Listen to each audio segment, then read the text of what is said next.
So, new project in the shop. 2015 Nissan Versa. Um, Transmission's bad, according to the customer. Uh, they took it to the transmission shop and they said that transmission will start slipping when the car warmed up. Car, I think, it's only got like 96,000 miles on it. Pretty decent car. Pretty new car. But here's the replacement transmission. It's supposed to have 18,000 miles on it. Looks pretty good. Had it shipped to me. So we'll get this old one out and get the new one in. I didn't drive the car because the customer said they had it checked out by a transmission shop and they know that the transmission's bad themselves. So we're just going to replace it. That's what the customer wants. That's what the customer's going to get, and we'll go from there with it. So, without further ado, let's get this job on the road.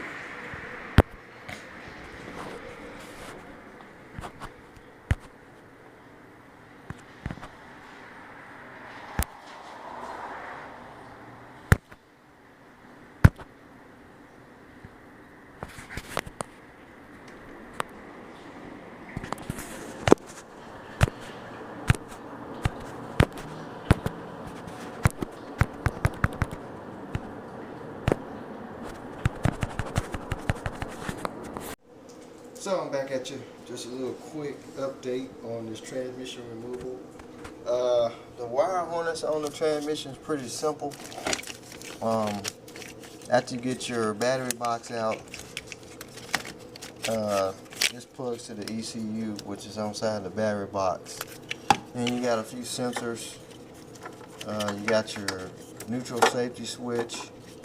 There's a sensor in the back on the back side of the transmission, which this harness right here stretches all the way to the back there, and it's got these little plastic things that snap into the holes. It look like screw holes. But, get your wire harness all unplugged, which is not a lot of wires.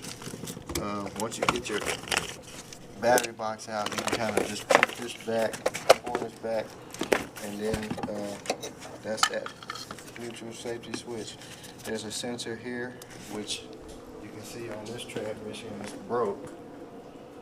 They broke it at the junkyard. And then you have your main plug here. It unscrews. I think you might have to take your dipstick out to get some pliers on it.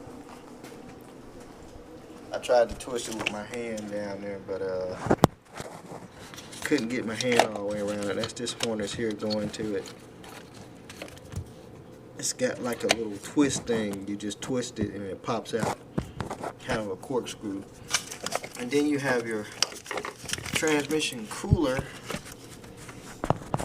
on the front of the transmission, which is 4 bolts.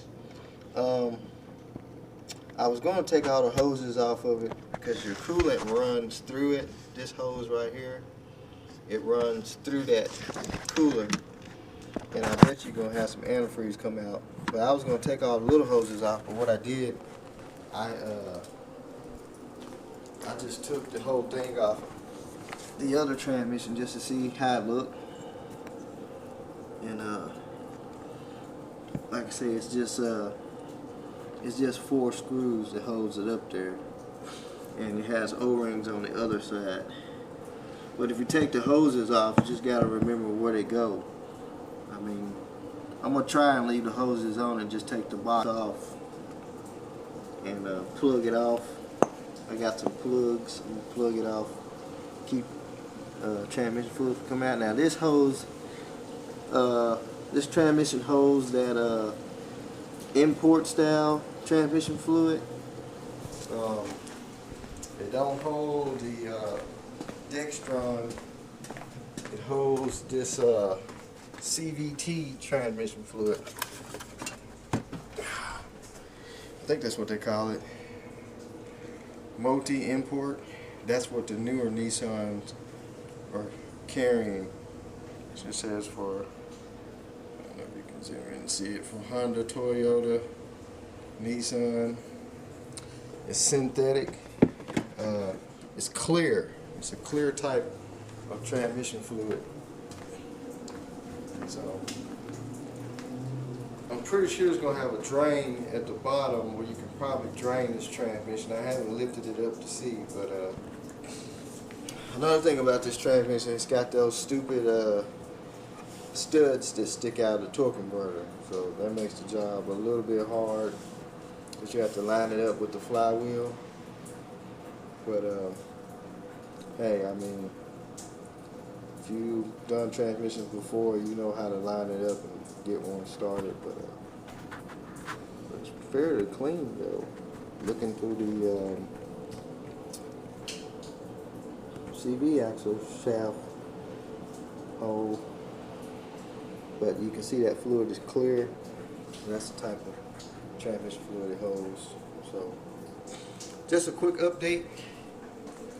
Probably doing one soon, and hope this helps y'all out there, whoever's doing a Versa transmission.